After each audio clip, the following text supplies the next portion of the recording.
एक गांव के पास में एक मेला लगता है, जिस गांव के अंदर एक बुजुर्ग महिला अपनी विधवा बेटी के साथ रहा करती थी और उनके घर भी एक व्यक्ति उस मेले को देखने के लिए रुकता है। वहां पर रुकने के बाद वह अच्छी तरह से मेला देखता है और जैसे ही दूसरे दिन सुबह सुबह वहां से चलने वाला होता है तो दरवाजे से निकलने से पहले लौटकर उस बुजुर्ग महिला से कहने लगता है कि अम्मा, अगर आप बुरा ना मानो तो आप अपनी बेटी की शादी मुझसे करा दो।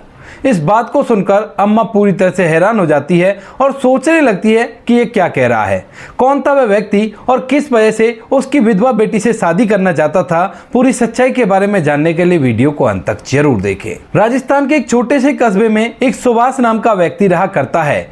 सुभाष, जिसकी शादी कुछ दिन पहले हो गई है और वह अपनी पत्नी और माता पिता के साथ इसी कस्बे में रहा करता है और पशुओं का काम किया करता है, यानी कि पशुओं की डेयरी चलाया करता है, दूध भी बेचा करता है और साथ में पशुओं का व्यापार भी किया करता है। अच्छी तरह से उनके दिन बीत रहे थे, कोई भी कैसी भी दिक्कत नहीं थी। लेकिन तभी अचानक से सुभाष की जो पत्नी होती है उसकी कुछ तबीयत खराब हो जाती है और तबीयत खराब होने के चलते वह इस दुनिया को छोड़कर चली जाती है। सुभाष की अभी अभी शादी हुई थी, ज्यादा दिन नहीं हुए थे, लगभग 1.5 साल उसकी शादी को हुए थे और 1.5 साल के अंदर उसकी पत्नी इस दुनिया को छोड़कर चली गई थी। सुभाष, जो कि अपनी पत्नी से बहुत ज्यादा प्यार किया करता था, उसके लिए यह बात बहुत ही बेकार थी और इसी वजह से वह काफी ज्यादा शोक में डूबा रहता है। दिन रात वह अपनी पत्नी को याद किया करता और जब सुभाष के माता पिता ये देखते हैं कि बेटा तो अपनी पत्नी को याद कर करके काफी ज्यादा परेशान है, तो वह लोग भी इस बात से परेशान होते हैं और अपने बेटे को खूब सारा समझाने की कोशिश करते हैं। लेकिन जो सुभाष होता है वह अपने माता पिता से कह देता है कि माँ बाबू जी, मैंने उसे अपनी जीवन साथी समझ लिया था और अच्छी तरह से मैं उससे प्यार किया करता था। अब उसको भूलने में कुछ समय तो लगेगा, आप चिंता मत करो, धीरे धीरे सब कुछ ठीक हो जाएगा। यह बात सुनकर माता पिता भी चुप हो जाते हैं और बेटे को उसके हाल पर छोड़ देते हैं। धीरे धीरे सुभाष की पत्नी की मौत को जैसे 1.5-2 साल बीतते हैं तो उसके बाद उसे अपनी पत्नी की याद आना भी कम हो जाती है और वह अपने काम धंधे में लगने लगता है। उसके बाद माता पिता उससे दूसरी शादी के लिए कहने लगते हैं, लेकिन जब भी सुभाष के दिमाग में दूसरी शादी का ख्याल आया करता तो फट से उसे अपनी पत्नी की याद आ जाया करती और इसी वजह से वह दूसरी शादी से मना कर दिया करता। इसके बाद जो सुभाष होता है वह अपने काम धंधे को करता रहता है, लेकिन माता पिता को इस बात का बड़ा ही दुख है कि सुभाष दूसरी शादी नहीं कर रहा, क्योंकि सुभाष अपने माता पिता की इकलौती संतान है। अगर वो दूसरी शादी नहीं करेगा तो उनका वंश आगे कैसे चलेगा। धीरे धीरे कुछ समय बीतता है और कुछ समय बाद एक दिन जो सुभाष के पिता होते हैं वह उसे गांव के एक व्यक्ति के पास भेजते हैं, जो गांव यहां से लगभग 20 किलोमीटर दूर था और वहां के लिए वह कहते हैं कि सुभाष, तू ऐसा कर, वहां पर चला जा, क्योंकि उसने हमारा पशु खरीदा था और उसके पास कुछ पैसे बकाया हैं। वहां पर जाकर उससे उन पैसों को ले आ और बाइक लेकर चला जा। यह बात सुनकर सुभाष अपने पिता की आज्ञा का पालन करता है और घर से अपनी बाइक उठाकर सीधा उस जगह पर पहुंच जाता है जहां पर उसे एक व्यक्ति से पैसे लेने थे। वहां पर पहुंचने के बाद वह उससे पैसे ले लेता है और पैसे लेने के बाद वापस चलने लगता है। लेकिन वहीं पर सुभाष का एक दोस्त भी रहा करता था, वह उससे मिलने का भी सोचता है और इसी वजह से उससे थोड़ी दूर, यानी कि उससे 5 किलोमीटर आगे उस दोस्त का गांव था, तो उससे मिलने के लिए उसके गांव में चला जाता है। वहां पर जाने के बाद जैसे वह अपने दोस्त के घर पर पहुंचता है तो उसे पता चलता है कि उसका जो दोस्त था वह तो कब का इस गांव को छोड़कर किसी दूसरे शहर में जाकर बस गया है और वहीं पर रहकर अपने परिवार का भरण पोषण कर रहा है। तो इसी वजह से सुभाष वहां से वापस लौटने लगता है, लेकिन अब तक दोपहर के लगभग 2 बज चुके थे और दोपहरी काफी ज्यादा तेज थी। राजस्थान के अंदर टेम्परेचर भी काफी ज्यादा हो जाता है और जब अपनी बाइक को लेकर चलता है तो उसे गर्म हवाओं का सामना करना पड़ता है। जो गर्म हवाएं उसको अंदर तक हिला देती हैं, क्योंकि काफी तेज गर्मी थी, दोपहरी का समय था और वो भी जून के महीने का। इसी वजह से जो सुभाष होता है अपनी बाइक को लेकर यहां से लगभग 8 किलोमीटर का सफर तय करता है और उसके बाद जैसे ही एक गांव से उसे निकलना होता है तो उस गांव के बाहर एक घर बना हुआ था, जिसके बाहर थोड़ा सा चौक था और उस चौक के अंदर एक पेड़ लगा हुआ था। पेड़ के नीचे अच्छा सा चबूतरा बना हुआ था और पेड़ भी काफी ज्यादा घना था, जिसकी छांव काफी ज्यादा अट्रैक्टिव लग रही थी सुभाष को। इसके बाद सुभाष अपनी बाइक को वहीं पर खड़ी करता है और खड़ी करने के बाद उस चबूतरे पर बैठकर थोड़ी देर छांव लेने का फैसला करता है, क्योंकि इतनी तेज गर्मी में अगर वो फिलहाल अपने कस्बे के लिए गया तो हो सकता है उसे गर्मी की वजह से परेशानियों का सामना करना पड़े। तो इसी वजह से वह यहां पर रहकर थोड़ी देर आराम करने का फैसला करता है। अब जैसे ही घर के बाहर एक बाइक आती है तो उसी वजह से घर के अंदर एक विधवा लड़की रहा करती थी अपनी मां के साथ, वह इस बाइक की आवाज को सुनकर बाहर झांकने की कोशिश करती है तो बाहर चबूतरे चबूतरे पर एक जवान व्यक्ति बैठा हुआ था जिसकी बाइक उसके सामने खड़ी हुई थी। और इसी वजह से उस घर की जो लड़की होती है जिसका नाम किरण होता है, वह सुभाष को देखकर उसे पूछने लगती है कि कौन हो तुम और यहां पर क्यों बैठे हो। तो उसके बाद जो सुभाष होता है वह पहले तो उस लड़की की तरफ देखता है तो देखता ही रह जाता है, क्योंकि वह लड़की जवान भी थी और खूबसूरत भी थी। वह कहने लगता है देखिए मैं तो राहगीर हूं, यहां से गुजर रहा था, थोड़ी गर्मी लगी तो इसी वजह से यहां पर आकर मैंने बाइक रोक दी। इसके बाद वह लड़की जब ये जान जाती है कि ये कोई राहगीर है, वैसी कोई परेशानी नहीं है, तो वहां से चुपचाप वापस लौटने लगती है। लेकिन तभी जो सुभाष होता है वह उस लड़की को आवाज लगाता है और कहता है कि सुनिए, क्या मुझे पानी मिलेगा पीने के लिए, बहुत जोर से प्यास लगी है। अब इस बात को सुनकर वह लड़की किरण पीछे की तरफ मुड़ती है और कहती है कि ठीक है मैं अभी लाती हूं पानी, थोड़ी देर यहीं पर इंतजार करो। ऐसा कहकर वो घर के अंदर चली जाती है और घर से एक लोटे में पानी लेकर जैसे बाहर निकलने वाली होती है तो अचानक से उसकी माँ उसे टोक देती है, कहती है कि बेटी कौन है बाहर और तुम ये पानी किसके लिए ले जा रही हो। तो उसके बाद जो किरण होती है वो अपनी माँ को बताती है कि माँ इस तरह से कोई राहगीर है और गर्मी के समय में बाहर वाले चबूतरे पर बैठ गया है, उसे पानी चाहिए था और इसी वजह से मैं उसे पानी पिला रही हूँ। इस बात को सुनकर उसकी माँ कहने लगती है बेटा राहगीर अगर ज्यादा ही परेशान है तो उससे कह दे कि गैलरी में आराम कर लेगा, क्योंकि गर्मी काफी तेज है और गर्मी में तबीयत भी खराब हो सकती है। इस बात को सुनते हुए किरण बाहर की तरफ चली जाती है और राहगीर को पानी पिलाने लगती है। पानी पिलाने के बाद किरण सुभाष से कहने लगती है देखिए अगर आपको आराम करना है तो हमारी जो गैलरी बनी हुई है इस गैलरी के अंदर आप आराम कर सकते हो, यहाँ पर बड़ी ठंडी हवा आती है और आपके लिए अच्छा रहेगा। इतनी दोपहरी में अगर आप सफर करोगे तो बीमार हो सकते हो। ये सब कुछ मेरी माँ ने कहा है, अगर आपको आराम करना हो तो बेशक से कर लीजिए। इस बात को सुनकर सुभाष को भी ये ठीक लगता है और इसी वजह से वह किरण से कहता है कि बताइए कहां पर आराम कर सकता हूं। तो उसके बाद जो यहां पर किरण होती है वह उसके लिए गैलरी में एक खटिया डाल देती है और उस खटिया पर उसे आराम करने के लिए कह देती है। और इसके बाद सुभाष वहां पर आराम करने लगता है और वह लड़की किरण अपनी मां के साथ अंदर चली जाती है। अंदर उनके पास भी कुछ पशु थे और यहां पर जो सुभाष होता है उस खटिया पर आराम करता हुआ एकदम से उसकी आंख लग जाती है। ठंडी हवा के झोंके से उसकी नींद काफी ज्यादा गहरी हो जाती है और धीरे धीरे समय बीतने लगता है। समय के साथ साथ जो सुभाष होता है उसकी आंखें शाम के लगभग 7:30 बजे खुलती हैं और इन लोगों ने उसे जगाया नहीं था, क्योंकि वह नहीं चाहते थे कि इसको कोई भी परेशानी हो। उन्हें पता था कि इसके पास बाइक है और बाइक से फौरन से चला जाएगा, इसी वजह से दोनों माँ बेटी उसे जगाती नहीं है। सुभाष जैसे जगता है तो जगने के बाद इधर उधर देखने लगता है और अब तक थोड़ा थोड़ा अंधेरा भी होने लगा था। सुभाष ये बात देखकर पूरी तरह से हैरान हो जाता है और जैसे अपना मोबाइल फोन देखता है तो फोन के अंदर उसके पिता की ढेर सारी मिस कॉल आई हुई थी, क्योंकि जब सुभाष सो रहा था तो उसी समय उसने अपने फोन को साइलेंट कर दिया था और जग कर देखता है तो वहां पर पिता की ढेर सारी मिस कॉल थी। इसके बाद सुभाष फौरन से बैठा होकर अपने पिता को फोन मिलाता है और फोन मिलाने के बाद कहता है कि पिताजी आप चिंता मत करो, मैं पूरी तरह से ठीक हूं और कोई भी दिक्कत नहीं है। इधर पिता अभी तक काफी ज्यादा चिंतित था और वो कहने लगता है कि बेटा हम लोग तो परेशान हो गए थे, तू फोन क्यों नहीं उठा रहा था। तो उसके बाद जो सुभाष होता है उन्हें पूरी बात बताता है। अब यह बात सुनकर जो सुभाष के पिता होते हैं वो थोड़ी देर तक सोच विचार करते हैं और सोच विचार करने के बाद कहते हैं कि बेटा क्या तेरे पास पैसे हैं। तो वो कहता है कि हाँ पिताजी मेरे पास पैसे हैं। तो वो कहने लगते हैं कि बेटा आगे का रास्ता तू अभी तय मत करना, सुबह सुबह आ जाना, क्योंकि रात के समय लूटपाट होने का डर है, अगर तेरे साथ कुछ ऐसा हो गया तो हम लोग कहीं के नहीं रहेंगे। अब सुभाष जब अपने पिता की बात सुनता है तो उससे कहने लगता है कि पिताजी यहाँ पर तो मेरा कोई जानने पहचानने वाला भी नहीं है, तो मैं यहाँ पर कैसे रुक सकता हूँ। तो उसके बाद जो उसका पिता होता है उसका एक जानकार इस गांव के अंदर होता है और वह सुभाष से कहने लगता है कि बेटा वहां पर मेरा जानकार है और तुझे उसका घर मिल जाएगा, उसका नाम फलाना है और किसी भी व्यक्ति से तू पूछेगा तो वह तुम्हें उसके घर तक पहुंचा देगा। वहां पर जाकर तू आराम से रुक सकता है और रात के समय सफर करने की कोई भी जरूरत नहीं है। इसके बाद जो सुभाष होता है अपने पिता की बात को मानने के लिए तैयार हो जाता है, लेकिन तभी जैसे सुभाष जगा था तो यहाँ पर यह बात किरण को भी पता चल जाती है और किरण की माँ को भी पता चल गई थी। वह काफी देर से उसके जगने का इंतजार कर रहे थे। किरण की माँ उसके पास आती है और उससे कहने लगती है बेटा और कुछ चाहिए तो बता देना। लेकिन तभी जो यहाँ पर सुभाष होता है वो कहने लगता है कि अम्मा फलाने व्यक्ति का घर इस गांव में कहां पर है। तो इसके बाद वो बुजुर्ग महिला कहने लगती है कि है बेटा यहीं पर है, थोड़ी आगे, क्या काम था तुम्हें। तो उसके बाद सुभाष कहने लगता है कि अम्मा ऐसा है रात हो गई है, अब रात के समय में सफर तय नहीं कर सकता क्योंकि चोर लुटेरों का डर है और मेरे पास बाइक भी है। अगर मैं रात के समय सफर तय करूंगा और मेरे साथ कुछ अनहोनी हो गई तो बहुत ही गड़बड़ हो जाएगी, उनके यहाँ पर मैं ठहरना चाहता जाता हूँ। अब इस बात को सुनकर बुजुर्ग अम्मा थोड़ी देर तक सोचती है और सोचने के बाद कहने लगती है कि क्यों बेटा, हमारे यहाँ पर तुम्हें कोई परेशानी हो गई? अगर तुम्हें ठहरना है तो यहीं पर ठहर जाओ, यहाँ पर किसी भी चीज़ की तुम्हें परेशानी नहीं होगी। जैसा खाना पीना हमारे पास है वैसा तुम्हें भी मिल जाएगा और आराम से यहाँ पर रात बिता सकते हो। इस बात को सुनकर जो वो लड़का होता है सुभाष, वह वहीं पर रुकने के लिए तैयार हो जाता है और उसके बाद यहाँ पर जो बुजुर्ग महिला होती है घर का खाना बनाती है और सुभाष को अच्छे से खाना खिलाती है।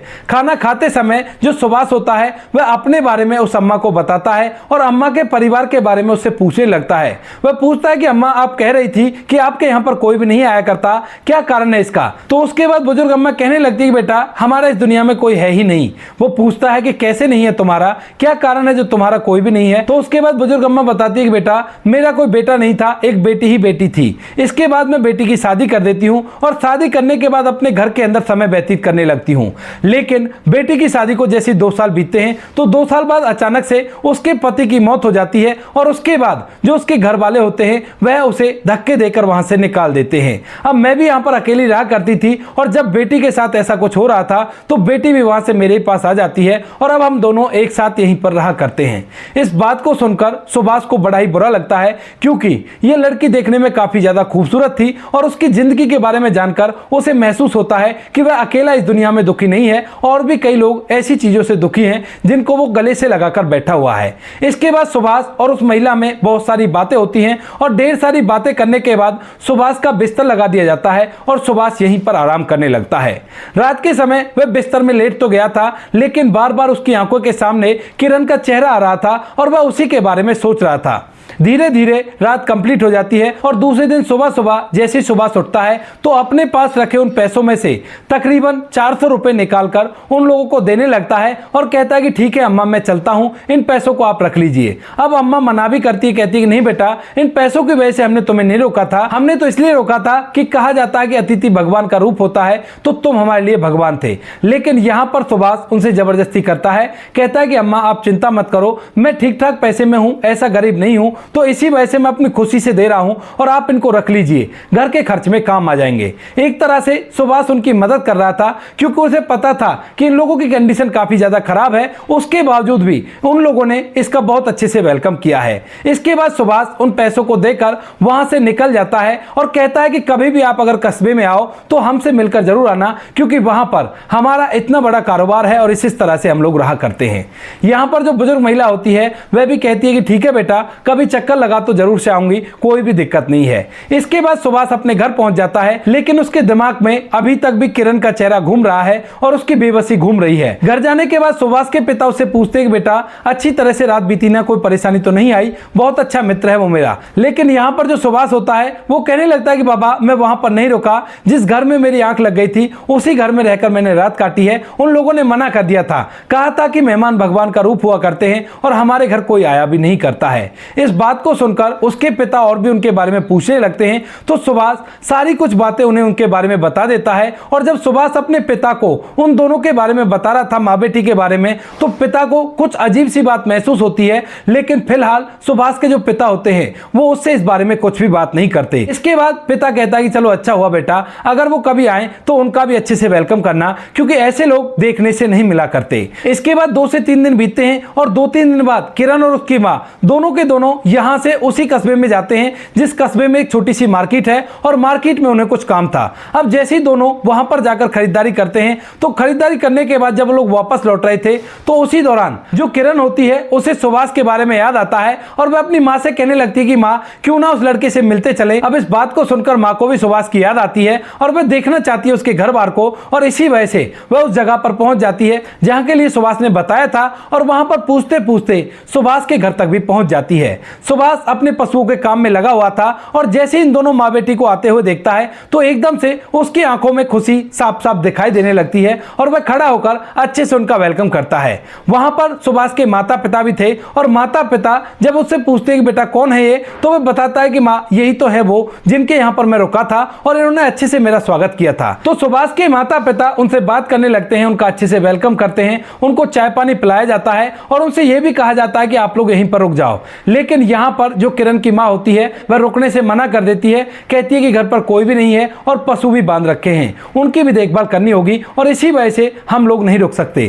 काफी देर तक वो दोनों परिवार एक दूसरे से बातें करते हैं और बातें करने के बाद किरण और उसकी माँ यहाँ से विदा लेते हैं। विदा लेते वक्त जैसे किरण और उसकी माँ जाने लगते हैं तभी वह सुभाष से कहते हैं कि बेटा 4 दिन बाद हमारे गांव के पास ही में एक बहुत बढ़िया मेला लगेगा और तुम आ जाना मेले को देखने के लिए, बड़ा ही मन लगता है और तुम आओगे तो हमें भी अच्छा लगेगा, क्योंकि हर साल जब भी मेला आया करता है सभी लोगों के घर में मेहमान आया करते हैं लेकिन हमारे घर में कोई मेहमान नहीं आया करता। इस बात को सुनकर सुभाष भी हामी भर लेता है और उसके बाद माँ बेटी वहां से अपने घर लौट जाते हैं। सुभाष के पिता इस बात को सुनकर और उस लड़की को देखकर बहुत कुछ अपने बेटे के बारे में सोचने लगते हैं और उसके बाद अपने बेटे से बात करने लगते हैं। कहते हैं कि बेटा ये लड़की कैसी है जो इसके साथ थी। तो उसके बाद सुभाष झट से बोल देता है कि पिताजी ये लड़की बहुत अच्छी है, बिल्कुल शर्मीली है और देखने में भी काफी ज्यादा खूबसूरत है। यह बात उसने बोल तो दी थी लेकिन बोलने के बाद एकदम से शर्मा जाता है। लेकिन वहीं पर जो पिता होता है वह इस बात को देखकर मुस्कुराने लगता है। कहता है कि बेटा जब तूने इसके बारे में मुझे बताया था उसी समय पर मैं समझ गया था कि मन ही मन तुझे चाहने लगा है, लेकिन मैं राह देख रहा था कि तू अपनी तरफ से बोल दे, लेकिन तूने अब तक कुछ भी नहीं बोला। वो कहता है कि बेटा कोई बात नहीं, अच्छी लड़की है, अगर तुझे अच्छी लग रही है तो तू बेशक इसी से दूसरी शादी कर ले, हमें कोई भी आपत्ति नहीं है।